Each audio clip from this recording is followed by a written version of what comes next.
Bienvenidos a Milenio Mercados en Perspectiva, aquí como todas las semanas con el licenciado Jorge Gordillo, director de Estudios Económicos de Cibanco, y su servidor Manuel Somoza, para hablar de temas económico-financieros en México y en el mundo.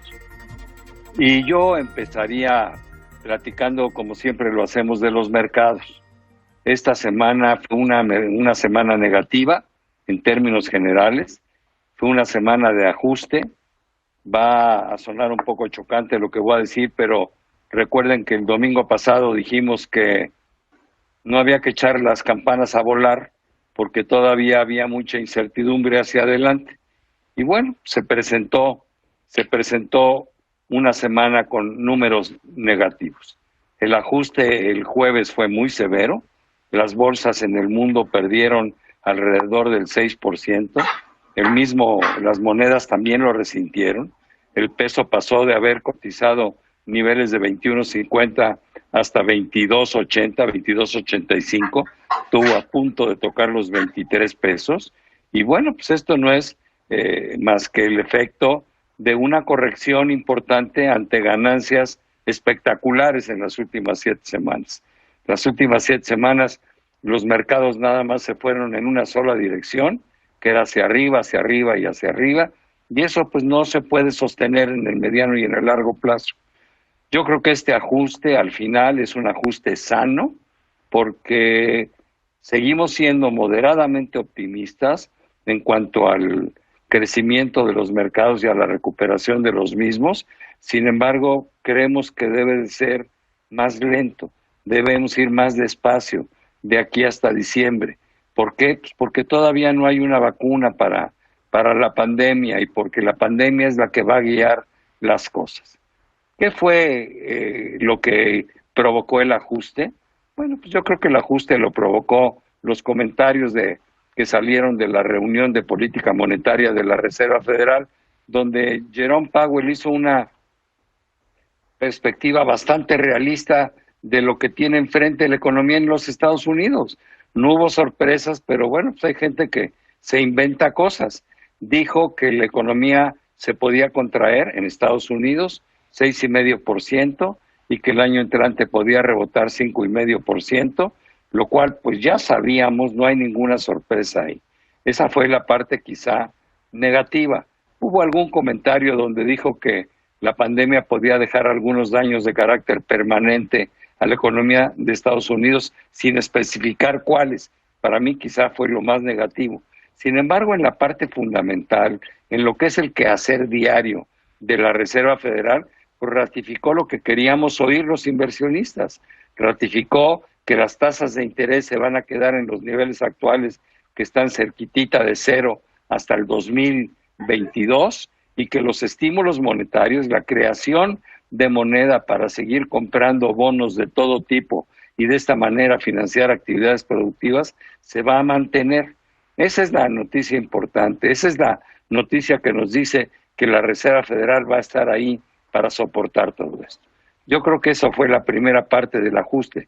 Y la segunda fue que el mercado exageró algunas noticias negativas en Texas y en Florida en relación a que había crecido el número de infectados.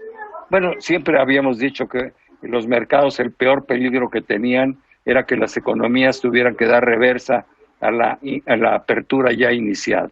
Y estos pequeños signos de rebote, bueno, pues alarmaron a los inversionistas. Pero bueno, el viernes los mercados recortaron pérdidas casi por la mitad. Al final, que tuvimos una semana donde el Dow pierde 3 puntos, lo mismo que el Standard & Poor's y el Nasdaq, y también prácticamente lo mismo que la Bolsa Mexicana de Valores.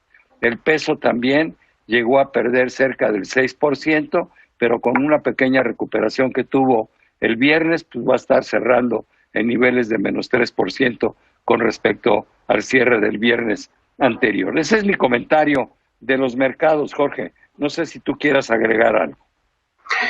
Sí, Manuel, saludos al auditorio. Efectivamente, había un optimismo desmedido, eso es como lo planteábamos. El mercado está deseoso de noticias positivas porque vimos unos datos muy malos para abril, sobre todo en Estados Unidos y en Europa. Entonces, cuando empieza a haber noticias de que los datos ya no son tan malos para mayo, el mercado quiere creer que esto va a ser una recuperación rápida y se suma a un optimismo que no tiene, que decimos que es desmedido en el sentido de que no hay información que sustente. Todavía no sabemos cómo van a salir los reportes de las empresas del segundo trimestre, todavía no sabemos si se va a mantener este ritmo de recuperación hacia adelante, y entonces claramente lo que se generan son burbujas, los excesos de estímulos monetarios, esto provocan algunas ligeras burbujas que hay que tener mucho cuidado. Por supuesto, coincido contigo, el hecho que diga la Reserva Federal que va a mantener sus tasas por 2 años le va a dar el piso a los mercados de que no se vayan a descarrilar como lo vimos en febrero y marzo,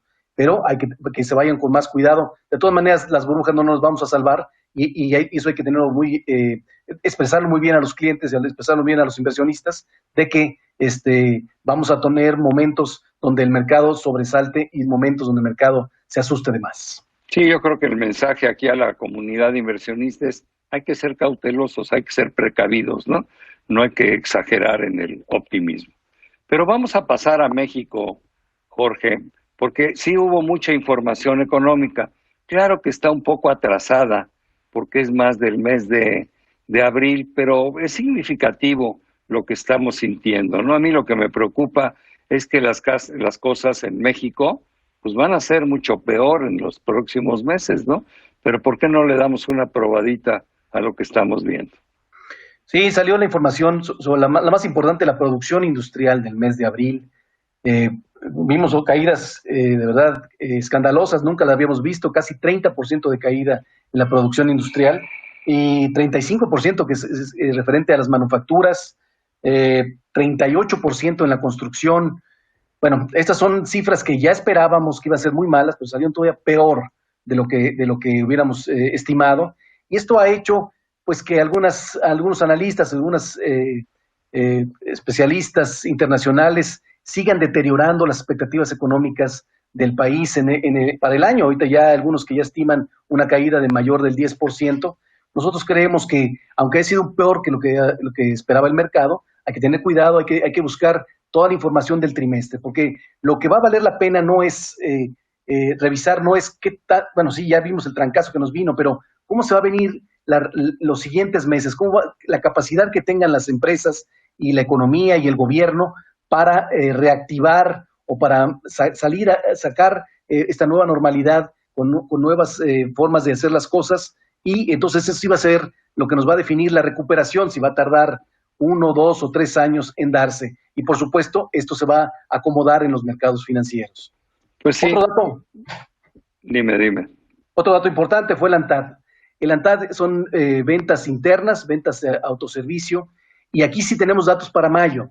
El consumo se ve reflejado en muy negativo. Vimos caídas en abril de 21% y ahora 23% en términos nominales para mayo. Esto significa que economías desarrolladas vemos que la pandemia empieza a estabilizarse ya en los meses de mayo y junio y los datos económicos también empiezan a tomar piso.